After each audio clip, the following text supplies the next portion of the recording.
Welcome and welcome back to the channel. कैसे हैं आप सभी। तो सीटेट का आप लोगों का पेपर जो था वो 7 जुलाई को था। बहुत सारे कमेंट्स देखने को मिल रहे हैं। जब से सीटेट का पेपर हुआ है उसके बाद से बहुत सारे कमेंट्स यही देखने को मिल रहे हैं कि इसकी फाइनल आंसर की कब आएगी, रिजल्ट कब आएगा एंड नेक्स्ट सीटेट कब होगा। और इन तीनों से अलग सबसे बड़ा क्वेश्चन कि नेक्स्ट जो सीटेट होगा उसमें आप लोगों का सिलेबस चेंज होगा या नहीं होगा। तो ये जो बहुत सारे क्वेश्चंस है बार बार कमेंट्स में आंसर करना, उससे बढ़िया एक वीडियो आप लोग जो है इस वीडियो को पूरा अच्छे से देख लीजिए ताकि आप लोगों के माइंड में कोई भी इन सारे क्वेश्चंस को लेकर कंफ्यूजन ना रहे। और उससे बड़ी बात के जो बहुत सारे कैंडिडेट ऐसे हैं जिनके जो है वो 90 मार्क्स यानी कि जो 90 के आसपास है, यानी 90 चाहिए तो उन लोगों के 89 बन रहे हैं, या फिर जो जिनको 82 चाहिए पासिंग मार्क्स तो उनके 81 बन रहे हैं। तो उनके माइंड में भी एक कंफ्यूजन है कि क्या उनके मार्क्स बढ़ेंगे नहीं बढ़ेंगे और क्या सब होने वाला है, उसको लेकर आज की वीडियो में डिटेल में डिस्कस करने वाले हैं। तो चैनल पर पहली बार आए तो प्लीज वीडियो को लाइक करके चैनल को सब्सक्राइब कर लीजिएगा ताकि आगे आने वाली ऐसी और भी इंफॉर्मेशन जो ऑथेंटिक होती है एंड टू द पॉइंट होती है वो आप लोगों को मिलती रहे। तो फिर चलिए बिना किसी देरी के वीडियो को स्टार्ट करते हैं। फर्स्टली हम लोग बात करेंगे हमारे आंसर की। देखिए आंसर की पर अगर मैं बात करूं तो आपका ये जो एग्जाम था वो 7 जुलाई को हुआ है।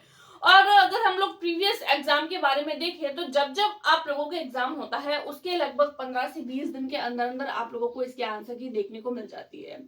तो अगर 7 तारीख के हिसाब से अगर मैं 15 से 20 दिन अगर मैं काउंट करती हूँ तो आप लोगों के लगभग डेट जो निकल कर आती है, जो एक पर्टिकुलर डेट हम लोग समझ सकते हैं, वो आप लोग 20 से 25 तारीख तक, क्योंकि देखिए 14 तारीख तो आप लोगों की हो चुकी है। तो अब 5-6 दिन की बात है, आप लोगों को 20 से 25, अब इसमें जो है वो 20 से 25 दिन के अंदर पर्टिकुलर आप लोगों को इसके आंसर की देखने को मिल जाएगी। जैसे इसकी फाइनल आंसर की आएगी आप लोग किसी भी क्वेश्चन पर आपत्ति भी लगा सकते हैं अगर आप लोग लगाना चाहते हैं। अगर आप लोगों को किसी क्वेश्चन में डाउट होता है कि ये क्वेश्चन मेरा एकदम ठीक है और ऑथेंटिक प्रूफ के साथ में हम इस बात को प्रूफ कर सकते हैं, बट बोर्ड के द्वारा उस क्वेश्चन का आंसर को जो है वो अलग ठहराया गया है, तो आप उस सवाल पर आपत्ति भी लगा सकते हैं, जिस पर जो है वो 1000 रुपीज जो होते हैं वो हर एक क्वेश्चन पर लगाया जाता है और इस तरीके से हर एक कैंडिडेट को बोनस मार्क मिल जाता है। तो आंसर की आप लोगों की आ सकती है 15 से 20 दिन के अंदर। 7 तारीख के हिसाब से अगर देखते हैं तो लगभग 20 से 25 तारीख के बीच में आप लोगों को आपके आंसर की देखने को मिल जाएगी।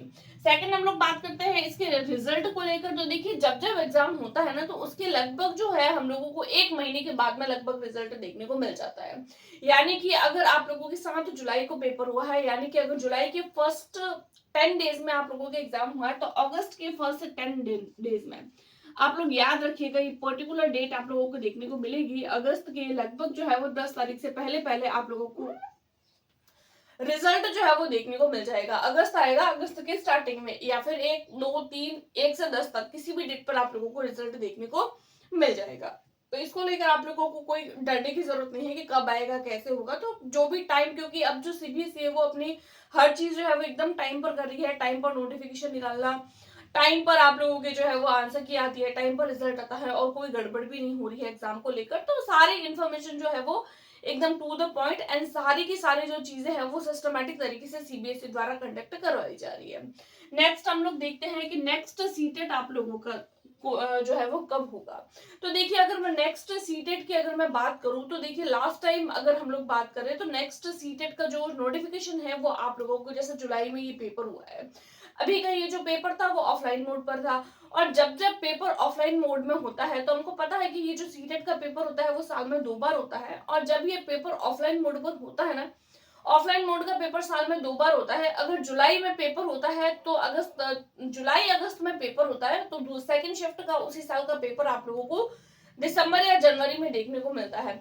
अगर पेपर जुलाई में होता है तो अगला पेपर दिसंबर में होता है, अगर पेपर अगस्त में होता है तो अगला पेपर जनवरी में होता है। तो आप लोगों का ये जो पेपर है वो आप लोगों को जुलाई में देखने को मिला है, तो आप लोगों को आगे का पेपर जो है वो दिसंबर में देखने को मिल जाएगा। तो ये बात आप लोगों की कंफर्म हो जाती है। अब ये पेपर जो है वो इसका सिलेबस चेंज होगा या नहीं होगा, जो आप लोगों का पेपर नेक्स्ट जो होने वाला है उसका सिलेबस चेंज होगा या नहीं होगा, देखिए इसको लेकर काफी कंफ्यूजन है। क्योंकि देखिए अगर सिलेबस अगर हम लोग पहले की बात करें कि पहले जो सीटेट के पेपर हुआ करते थे और अभी के हम लोग सीटेट के पेपर देखें तो देखिए पहले का जो सीटेट का जो पेपर हुआ करता था वो बहुत ज्यादा इजी हुआ करता था। इतना इजी होता था कि अगर हम ओनली एंड ओनली PYQ पढ़ के भी चले जाते थे ना तो हमारा सीटेट का पेपर क्लियर हो जाता था। बट आज के अगर हम लोग देखें तो सीटेट जो है वो काफी अपडेट हो रहा है, खुद को बहुत ज्यादा अपडेट कर रहे हैं। सीटेट का पेपर भी हम लोगों को काफी हाई लेवल का देखने को मिल रहा है। तो देखिए सिलेबस में चेंजेस होने के चांसेस नहीं रहते हैं, क्योंकि अगर हम लोगों से पेपर देखिए, जब पेपर ऑफलाइन मोड पर था, फिर ऑनलाइन मोड पर हुआ, फिर वापस से ऑफलाइन मोड पर हुआ, लेकिन हम लोगों को बहुत सारे सीटेट के एग्जाम में चेंजेस देखने को मिले। सिर्फ एक चीज चेंज होने के चांसेस नहीं होते हैं, वो होता है सिलेबस के। देखिए सब कुछ चीज चेंज होती है, एग्जाम का लेवल चेंज होता है, थोड़ा बहुत पैटर्न चेंज होता है, क्वेश्चन के लेवल चेंज होता है, क्वेश्चन का जो पैटर्न होता है वो चेंज होता है, लेकिन सिलेबस चेंज नहीं होता है। जैसे कि अगर मैं बात करूं 1 to 5 की, तो देखिए 1 to 5 के लिए अगर मैं बात करूं तो पहले भी वही सिलेबस था, आज भी वही सिलेबस है, चाहे ऑनलाइन मोड पर होता है चाहे ऑफलाइन मोड पर होता है। लेकिन एक चीज में हम लोगों को अंतर नजर आता है, वो अंतर होता है आप लोगों के क्वेश्चन के जो पैटर्न है, उसका जो क्वेश्चन का लेवल है। तो 1 to 5 का पेपर है तो आप लोगों को 6, 7, 8 की एनसीईआरटी की बुक भी पढ़नी पड़ती है। और अगर हम लोग 6 to 8 का पेपर दे रहे हैं तो इसमें भी आप लोगों को काफी काफी हद तक अपडेशंस देखने को मिलते हैं। अगर हम प्रीवियस ईयर देखते हैं तो 6 to 8 वाले पेपर में सिर्फ previous year and only 6 to 8 की ही चीजें हम लोगों को देखने को मिलती है। लेकिन इस बार का अगर हम लोग देखें तो काफी सारे टॉपिक्स एंड बहुत सारे क्वेश्चंस जो है वो हम लोगों को 9th से 10th वाले भी देखने को मिले हैं। तो इसका मतलब ये है कि अगर आप लोग इस बार वाला पेपर देते हैं तो आप लोगों को काफी अपडेशन के साथ में पढ़ना होगा। सिर्फ प्रीवियस ईयर को देखकर और only and only 6, 7th, 8th को पढ़कर आप सोच रहे हैं आप लोगों का सीटेट का जो है वो एग्जाम क्लियर हो जाएगा, तो ऐसा पॉसिबल नहीं है। क्योंकि इस बार के जो क्वेश्चन है वो काफी हद तक जो है वो आप लोगों को हाई लेवल को देखने को मिले हैं। तो इस बार का सिलेबस चेंज होने का चांसेस नहीं है। हाँ, बहुत सारी जगह पे ऐसा भी सुनने में आ रहा है कि सीटेट का पेपर जो है वो अभी उसमें कुछ और पैटर्न में चेंज होगा या फिर उसका सिलेबस चेंज होगा। तो देखिए सिलेबस चेंज नहीं होता है, सिलेबस वही रहता है, बस क्वेश्चन की क्वालिटी चेंज हो जाती है, क्वेश्चंस का जो लेवल होता है वो चेंज हो जाता है। तो इस बार भी आप लोगों को क्वेश्चन का लेवल जो है वो चेंज दिखेगा, क्वेश्चन का लेवल आप लोगों को थोड़ा हाई देखने को मिलेगा। क्योंकि एक 2011 का पेपर देखे, एक 2024 का पेपर देखे, तो पेपर जो है उसके लेवल में काफी हम लोगों को हाई लेवल का देखने को मिला है। तो सिलेबस चेंज नहीं होगा, आप लोगों का सिलेबस वही रहेगा, बस आप लोगों को अपडेट रहना है, खुद को अपडेट करना है। एंड आप लोगों को जो स्टडी करनी है वो 9th 10th बेस पर, चाहे साइंस हो, चाहे मैथ्स हो, चाहे SST हो, तीनों सब्जेक्ट के लिए आप लोगों को सब कुछ डेप्थ में जाकर पढ़ना होगा। तो ये बात हो जाती है आप लोगों को नेक्स्ट सीटेट की। तो नेक्स्ट सीटेट इस बार का जुलाई में हुआ, तो नेक्स्ट आप लोगों को दिसंबर में, और इसका जो नोटिफिकेशन है वो आप लोगों का जैसे ही जुलाई वाले सीटेट का रिजल्ट आएगा तो उसके थोड़े दिन बाद में आप लोगों को जो है वो नेक्स्ट सीटेट का जो है वो नोटिफिकेशन देखने को मिल जाएगा। क्योंकि पिछली बारी भी ऐसा ही हुआ था, जनवरी में पेपर हुआ था, फरवरी में आप लोगों के रिजल्ट आया था एंड मार्च के आसपास आप लोगों को रिजल्ट देखने को मिल गया था। तो जुलाई में आप लोगों का एग्जाम हुआ है, अगस्त में रिजल्ट आएगा एंड उसके बाद आप लोगों का नेक्स्ट सीटेट का रिजल्ट, नेक्स्ट सीटेट का नोटिफिकेशन कभी भी आ सकता है। तो टू बी प्रिपेयर और प्रिपरेशन करते रहिए अपने एग्जाम के लिए भी। अब हम लोग बात कर लेते हैं आप लोगों के जो 7 जुलाई का पेपर हुआ है उसमें आप लोगों के मार्क्स इंक्रीज होंगे या नहीं, इसको लेकर। तो देखिए एक तो जब कोई भी पेपर होता है तो उसके आंसर्स एक तो हम खुद चेक करते हैं, या फिर हम किसी कोचिंग से चेक करते हैं, या फिर हम किसी यूट्यूब से चेक करते हैं, और एक उसकी आती है आप लोगों के ऑथेंटिक आंसर की, जो आप लोगों के सीबीएसई द्वारा दी जाती है, सीटेट की जो ऑफिशियल वेबसाइट पर आती है, उसमें हम लोगों को काफी सारे चेंजेस देखने को मिलते हैं। क्योंकि आप लोगों के जो पेडागोजी वाला एंड जो साइकोलॉजी वाला पोर्शन होता है उसमें जो आंसर्स होते हैं उसमें आप लोगों को काफी काफी डिफरेंसेस नजर आते हैं। क्योंकि एक सीबीएसई द्वारा जो दिया गया आंसर होता है वो हमारे आंसर से काफी अलग होता है, काफी डिफरेंसेस हम लोगों को दिखेंगे। तो इस तरीके से ऐसे कैंडिडेट जिनके 90 के आसपास है मार्क्स, यानी कि 90 से कम हो चाहे 90 से ज्यादा हो, तो वो तो अपनी जो है वो फाइनल आंसर की का वेट करिए।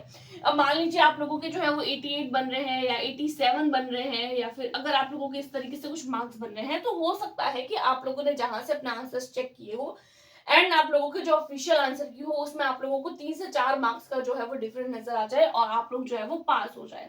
ऐसा भी हो सकता है क्योंकि ऑफिशियल आंसर की जो होती है वो जो दूसरी आंसर की होती है उससे काफी अलग होती है। एंड ऐसे कैंडिडेट जिनके 82 के आसपास यानी कि 82 पासिंग मार्क चाहिए और 80 आ रहे हैं, 81 आ रहे हैं या 79 आ रहे हैं, तो वो भी अपने ऑफिशियल आंसर की का वेट कर सकते हैं।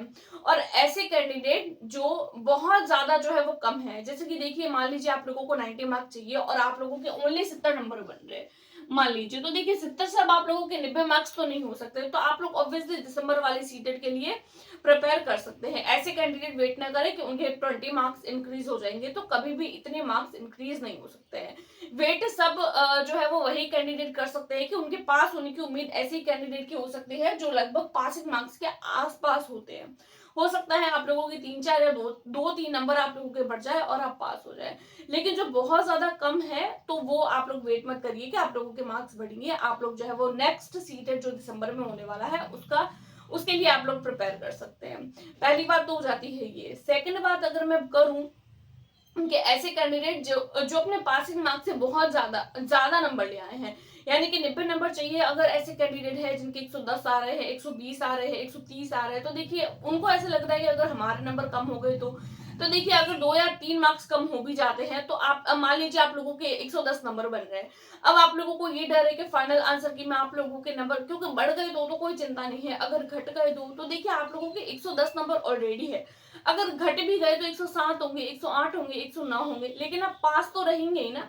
तो आप लोग उस बात की टेंशन मत लीजिए। तो ऐसे कैंडिडेट जो अपने पासिंग मार्क्स से बहुत ज्यादा मार्क्स ले आ चुके हैं, तो ऐसे कैंडिडेट को अपने आंसर की एंड अपनी जो रिजल्ट है उसका वेट करने की जरूरत नहीं है। उन लोगों को अपने नेक्स्ट एग्जाम जो आप लोगों के नेक्स्ट टारगेट है, जैसे आप लोगों का बीपीएससी टीआरई 4 हो गया, आगे आने वाले टाइम में आप लोगों को यूपी टेट, एस टेट, ये सारे एग्जामिनेशन, बीपीएससी टीआरई 5 देखने को मिलेगा। ये सारे एग्जाम आप लोगों को सामने हैं, आप लोगों को देखने को मिलेंगे, तो आप लोग अपने नेक्स्ट एग्जाम के लिए प्रिपेयर करिए। और ऐसे कैंडिडेट जो सिर्फ एक बॉर्डर लाइन पर है, तो वो अपने आंसर की का वेट करिए, क्योंकि उनके पास होने के चांसेस 50-50% रहते हैं और आप लोगों के मार्क्स बढ़ सकते हैं। अगर आप लोग 87-88 मार्क्स पर है तो आप लोगों को फाइनल आंसर की का देन आप लोगों को रिजल्ट का वेट करना चाहिए।